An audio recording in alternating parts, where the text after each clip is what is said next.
ఆస్ట్రేలియాలో మంత్రి నారా లోకేష్ 4వ రోజు పర్యటిస్తున్నారు. గ్రిఫిత్ యూనివర్సిటీ వైస్ ప్రెసిడెంట్ మార్ని వాట్సన్తో భేటీ అయ్యారు. ఏపీలో గ్రిఫిత్ యూనివర్సిటీ ఇండియా సెంటర్ ఏర్పాటు చేయాలని కూడా మంత్రి కోరారు.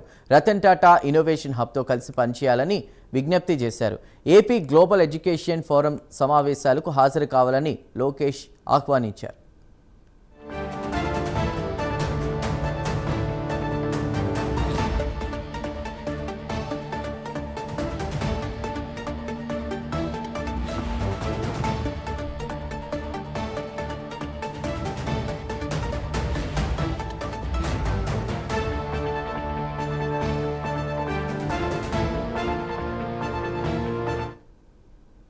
ఆస్ట్రేలియాలో మంత్రి నారా లోకేష్ 4వ రోజు పర్యటిస్తున్నారు. గ్రిఫిత్ యూనివర్సిటీ వైస్ ప్రెసిడెంట్ మార్ని వాట్సన్తో భేటీ అవడం జరిగింది.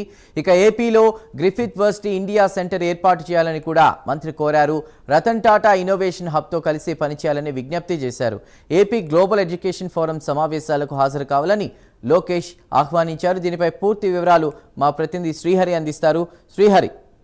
Right, good morning Chandu. గత 4 రోజుల నుంచి అయితే విద్యాశాఖ మంత్రి నారా లోకేష్ అయితే ఆస్ట్రేలియాలో పర్యటిస్తున్నారు. ప్రధానంగా చూసుకున్నట్లయితే రాష్ట్రంలో రేపు నవంబర్ 14-15 తేదీల్లో ఏదైతే ఉందో విశాఖ వేదికగా జరగనున్న సిఐఐ భాగస్వామ్య సదస్సుకైతే పెట్టుబడులను ఆకర్షించే విధంగా మంత్రి నారా లోకేష్ అయితే కృషి చేస్తున్నారు. ఇందులో ప్రధానంగా చూసుకున్నట్లయితే రాష్ట్రంలో మరింత అభివృద్ధి చెందేందుకైతే అటు పారిశ్రామిక రంగాలు, ఇటు అదేవిధంగా ఐటీ హబ్, అదేవిధంగా విద్యాశాఖకు సంబంధించి కూడా మరింత అభివృద్ధి చెందేందుకైతే మంత్రి నారా లోకేష్ కృషి చేస్తున్నారు. అదే కాకుండా ఆక్వా రంగం ఏదైతే ఉందో ఆక్వా రంగంలో ఇబ్బందులు పడుతున్నారు రైతులు. ఆక్వా రంగం ప్రధానంగా చూసుకున్నట్టయితే రొయ్యల ఎగుమతులు అయితే రాష్ట్రంలో ప్రస్తుతం స్తబ్దుగా ఉండటంతో రైతులైతే కొంత ఆందోళన చెందుతున్న పరిస్థితి కూడా ఈ నేపథ్యంలో కనపడతా ఉంది. దీనికి సంబంధించి కూడా అటు ఆస్ట్రేలియా ప్రభుత్వంతో ఇటు భారత ప్రభుత్వంతో ఒప్పందాలు కుదుర్చుకోవడం పైన కూడా మంత్రి నారా లోకేష్ అయితే సంతృప్తికరం వ్యక్తం చేశారు. అంతేకాకుండా ప్రధానంగా ఈ రోజు 4వ రోజు షెడ్యూల్లో కనుక చూసుకున్నట్లయితే అక్కడ చూసుకున్నట్లయితే Griffith university vice president Marnie Watson తో కూడా మంత్రి నారా లోకేష్ భేటీ అయ్యారు. ఈ భేటీలో ప్రధానంగా విశ్వవిద్యాలయాలు ఏవైతే ఉన్నాయో ఆంధ్రప్రదేశ్ లో ఉన్న విశ్వవిద్యాలయాలతో కలిసి కొన్ని ప్రారంభించాలంటూ కూడా మంత్రి నారా లోకేష్ అయితే వారిని కోరారు. అదేవిధంగా ఆ పారిశ్రామిక రంగాల్లో, అదేవిధంగా ఐటీ ఎలక్ట్రానిక్ శాఖలో ఈ యూనివర్సిటీ స్పోర్ట్స్ కళాశాలలో అధునాతనమైన క్రీడా సౌకర్యాలను అయితే మంత్రి నారా లోకేష్ అక్కడ పరిశీలించారు. అదేవిధంగా చూసుకున్నట్లయితే 1975లో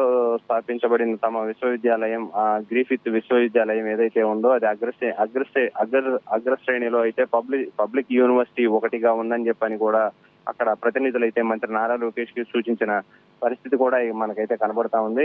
అంతేకాకుండా ప్రధానంగా చూసుకున్నట్లయితే అన్ని రంగాల్లో కూడా తమ విశ్వవిద్యాలయం మరింత అభివృద్ధి చెందింది అని చెప్పని వాళ్ళు తెలపడంతో మన దగ్గర ఉన్న ఏవైతే ఎస్ఆర్ఎం, విట్ ఇట్లాంటి ప్రధానమైన యూనివర్సిటీస్ ఏవైతే ఉన్నాయో వాటన్నిటితో కూడా వీరంతా కలిసి అధ్యయనం చేస్తూ వాటిని మరింత ముందుకు తీసుకువెళ్లాలంటూ కూడా మీ సహకారాన్ని మాకు అందించాలంటూ కూడా మంత్రి నారా లోకేష్ అయితే వారిని కోరిన పరిస్థితి కనబడతా ఉంది. అంతేకాకుండా ప్రధానంగా చూసుకున్నట్లయితే నైపుణ్యాభివృద్ధి గ్లోబల్ అకాడమీ ప్రమాణాల ఏదైతే ఉన్నాయో ఈ ప్రమాణాలను ఆంధ్రప్రదేశ్ విశ్వవిద్యాలయాల్లో కూడా అభివృద్ధి చెందేలాగా స్కిల్ డెవలప్మెంట్ కార్పొరేషన్ తో భాగస్వామ్యం చేస్తూ కూడా మరింత ముందుకు తీసుకువెళ్లాలంటూ కూడా మంత్రి నారా లోకేష్ అయితే కోరారు వారిని. అదే కాకుండా పునరుత్పాదక శక్తి, వాతావరణ స్థితిగతులపైన, ఆరోగ్య నీటి నిర్వహణ రంగాల్లో కూడా మంత్రి నారా లోకేష్ అయితే వారిని కోరిన పరిస్థితి అయితే మనకు కనబడతా ఉంది. ఇందులో ప్రధానంగా అయితే ఆంధ్రప్రదేశ్ లో ప్రముఖ విద్యా సంస్థలు ఏవైతే ఉన్నాయో